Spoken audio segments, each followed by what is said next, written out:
Seandainya gue punya hidup kayak dia. Enaknya. Duduk diam sambil melamun, membayangkan jadi orang lain, senyum-senyum sendiri, seolah dapat tepuk tangan dari banyak orang. Gue pernah ngerasain ini, dan lo yang lagi nonton video ini mungkin juga pernah punya momen di mana hidup rasanya stagnan, tapi bukan karena kita nggak punya mimpi. Justru karena mimpi kita terlalu banyak, dan nggak ada satupun yang dikasih tindakan. Dan pelan-pelan, kita tenggelam dalam satu kata, seandainya. Dikutip dari buku, baca buku ini saat engkau lelah, kata seandainya itu bukan cuma kata, tapi seringkali itu adalah bentuk pelarian halus dari kenyataan. Kita sering lihat sesuatu yang keren, rumah mewah, pasangan ideal, konten viral, pencapaian hebat orang lain. Dari situ langsung mikir, seandainya itu gue. Dan gak cuma sebentar, kita tenggelam dalam lamunan itu berjam-jam. Bayangin jadi orang sukses, punya banyak uang, dapat penghargaan, punya hidup yang tertata, dan semuanya terasa sempurna di dalam hayalan. Tapi kenyataannya, kita gak ngapa-ngapain. Kita rebahan, scroll-scroll, terus ngebayangin ulang. Hari demi hari lewat, tugas gak dikerjain, potensi gak diasah, tapi angan-angan makin indah. Gue kasih contoh. Ada satu sosok cewek, namanya Aira. Dia ngeliat teman kampusnya ikut lomba debat bahasa Inggris nasional. Dan temennya itu menang, dipuji dosen, masuk media kampus. Bahkan dapat beasiswa kuliah S2. Pada saat itu, Aira langsung mikir, seandainya itu gue, pasti orang tua bakal bangga. Pasti gue dihargai. Akhirnya, Aira tenggelam dalam versi ideal dari dirinya yang gak pernah dia kejar beneran. Karena dia cuma melihat hasil, tapi gak mau tahu prosesnya. Atau kita lihat video kreator YouTube yang punya banyak subscriber, dan langsung ngebayangin, seandainya gue jadi dia, pasti hidup gue enak. Kita mulai bayangin diri ini diwawancara, punya fans, dipuji, dihargai. Tapi begitu kita buka kamera dan coba bikin satu video aja, minder, grogi, bingung harus ngomong apa, capek, terus rebahan lagi, dan kembali ke dunia angan-angan tadi, bayangin jadi orang lain lagi. Masalahnya bukan di mimpinya, tapi di kebiasaan overimajinasi yang gak dibarengin aksi nyata. Kata seandainya bikin kita nyaman dalam skenario yang gak perlu usaha, dan dari situlah muncul yang namanya prokrastinasi. Kita jadi nunda, karena kita pikir kita udah menikmati sesuatu lewat angan-angan, jadi nggak perlu capek-capek ngejar lagi. Misal, lo lihat peserta COC, anak-anak jenius dari kampus ternama, IPK cum laude, jawab pertanyaan berat dengan entengnya. Dari situ lo langsung mikir, seandainya gue kayak mereka, pasti keren. Terus lo bayangin, berdiri di panggung, dikasih standing ovation, diliput media, dan lo senyum-senyum sendiri, ngerasa seneng, seolah itu udah kejadian. Padahal kenyataannya, lo nggak pernah nyentuh buku, nggak pernah latihan, cuma ngelamun sambil nyuci piring, mandi, atau jalan kaki. Lama-lama kita nyaman hidup di dunia seandainya. Dia ngasih sensasi pencapaian, tapi cuma di kepala. Dan semakin kita sering berandai-andai, semakin kita ngerasa lelah secara mental. Karena pikiran kita sibuk terus, tapi tubuh nggak gerak. Otak kita capek ngebayangin, tapi hasilnya nol. Seandainya gue pacaran sama dia, pasti gue bahagia. Seandainya gue punya rumah itu, gue bakal lebih bersyukur. Seandainya gue punya banyak waktu, pasti gue belajar. Kadang kata seandainya juga muncul dari rasa iri yang belum kita pahami. Kita nggak sadar bahwa kita iri sama hasil orang, tapi belum menerima kenyataan, kita belum siap kerja keras kayak mereka. Dan ini bukan masalah mental doang, ini juga soal identity. Soal gimana kita belum benar-benar kenal dan nerima diri sendiri. Belum tahu apa yang keren dari kita, apa yang bisa kita banggakan tanpa harus jadi orang lain. Kita sering banget ngerasa hidup orang lain tuh jauh lebih enak, lebih bahagia, lebih mulus. Kita ngelihat dari luar, konten mereka, prestasi mereka, pencapaian mereka. Lalu tanpa sadar, kita bandingin sama hidup kita yang berantakan, penuh keraguan, dan kadang gak jelas arahnya. Scrolling IG, lihat postingan teman yang baru naik pangkat, terus muncul suara kecil dalam hati. Seandainya gue juga kerja di tempat kayak dia, mungkin sekarang hidup gue udah lebih stabil. Lihat konten kreator dapat sponsor, jalan-jalan, dan dapat uang dari ngomong doang. Terus kita bergumam, coba gue punya kamera bagus dari dulu, mungkin gue juga bisa. Atau pas lihat seseorang posting momen bareng pasangan di tempat cozy, terus kita bergumam, seandainya gue punya pacar sesuportif itu, pasti gue lebih semangat ngejar mimpi. Dan akhirnya, kita stuck. Kita mulai ngerasa hidup kita kurang, mulai ngerasa gagal. Padahal, yang kita lihat itu cuma potongan.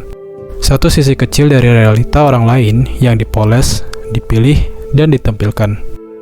Kita nggak lihat, mungkin ada yang lembur sampai malam, revisian 20 kali, burnout karena pressure dari klien, atau insecurity tiap kali performa turun. Yang kita lihat cuma highlight-nya, tapi nggak pernah lihat scenes di balik layar. Kita nggak pernah benar-benar tahu apa yang mereka korbankan buat sampai ke titik itu. Tapi kita keburu minder, kita keburu mikir, hidup gue nggak kayak dia, gue pasti kalah. Dan pelan-pelan, kita kehilangan rasa syukur terhadap proses kita sendiri. Rumput tetangga kelihatan lebih hijau, karena kita cuma lihat dari jauh. Nggak lihat pupuknya, nggak lihat rumitnya ngerawat tiap hari, nggak lihat betapa capeknya dia nyabutin gulma di malam hari. Kita iri, kita ngerasa kalah start, ngerasa kecil, ngerasa kayak nggak punya kelebihan. Padahal tiap orang punya garis waktunya sendiri.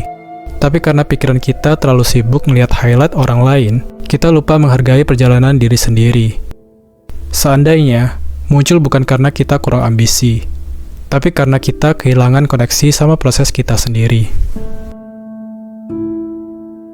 Kita hidup di zaman di mana inspirasi itu gampang banget buat ditemuin. Setiap hari kita disuguhi orang-orang hebat, konten kreator yang sukses, mahasiswa yang cum laude, freelancer yang kerja di mana aja, sampai orang-orang yang udah punya passive income di usia muda. Awalnya kita kagum, tapi lama-lama kita mulai ngejar jadi kayak mereka. Copy cara hidup mereka, ikutin pola mereka, bukan karena itu cocok buat kita, tapi karena kita takut jadi diri sendiri. Akhirnya, hidup kita jadi proyek meniru tanpa arah. Misal, lo suka nulis, tapi karena lihat konten kreator A sukses dengan video sinematik, lo jadi maksa belajar videografi, padahal lo nggak enjoy. Atau lo sebenarnya senang kerja rapi jam 8 sampai jam 4, tapi karena ngeliat di sosmed ada yang kerja remote sambil healing di Bali, lo jadi mikir kerja lo itu boring. Lalu lo mulai mikir, gue juga pengen hidup kayak mereka. Tanpa sadar, kita hidup berdasarkan standar orang lain. Kita ngikutin tren, ngikutin jalan orang, sambil ninggalin potensi diri yang paling otentik. Kita lupa nanya, sebenarnya apa yang gue mau, apa yang gue bisa, dan apa yang bikin gue hidup. Karena terlalu sibuk ngebandingin diri, kita malah kehilangan arah. Dan ketika akhirnya gak nemu kebahagiaan dari semua itu, kita mulai frustasi, ngerasa gagal. Padahal, mungkin yang salah cuma satu, kita belum benar-benar jujur sama diri sendiri. Kadang kita ngerasa belum siap buat mulai, karena ngerasa masih kurang ilmu. Tapi bukannya fokus dalamin satu, kita malah sibuk nyari semua. Hari ini denger skill digital marketing lagi naik daun, terus kita langsung daftar kursus. Besok scroll IG, lihat ada yang sukses jadi UX designer. Kita langsung buka playlist belajar Figma.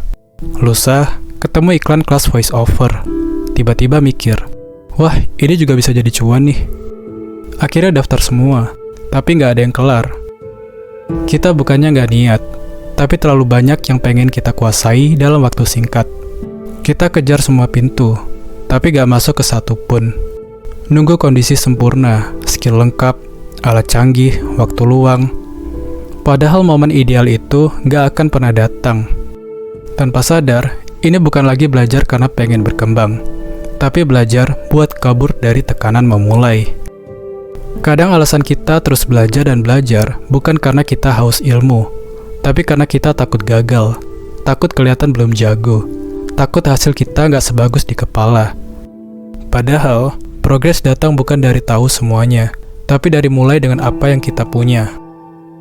Kalau lo terus nunda karena ngerasa belum cukup jago, belum cukup siap, belum punya gear yang bagus, percaya deh, itu bukan belajar, itu prokrastinasi yang disamarkan jadi produktif. Ada satu momen kecil yang bisa bikin kita sadar. Pas kita berhenti ngeliat ke samping, dan mulai ngeliat ke dalam. Kita mulai ingat hal-hal kecil yang udah kita coba. Mungkin belum viral, mungkin belum sempurna, tapi itu langkah yang gak pernah orang lain lihat. Itu perjuangan yang gak diposting. Dan disitulah maknanya. Hidup bukan soal siapa yang lebih cepat, bukan soal siapa yang punya pencapaian paling gemilang, tapi siapa yang berani jalan, meski pelan. Kita nggak harus hidup seperti orang lain. Kita cuma perlu jujur sama diri sendiri, dan konsisten ngerawat langkah kecil yang udah kita mulai. Karena kadang, rumput yang paling hijau adalah rumput yang kita sirami sendiri. Kadang kita terlalu sering terjebak di kepala sendiri, berandai-andai tentang masa depan, membandingkan diri, membayangkan versi ideal dari hidup kita. Tapi semakin kita hanyut di sana, semakin kita lupa satu hal penting. Hidup cuma bisa dijalani di momen ini.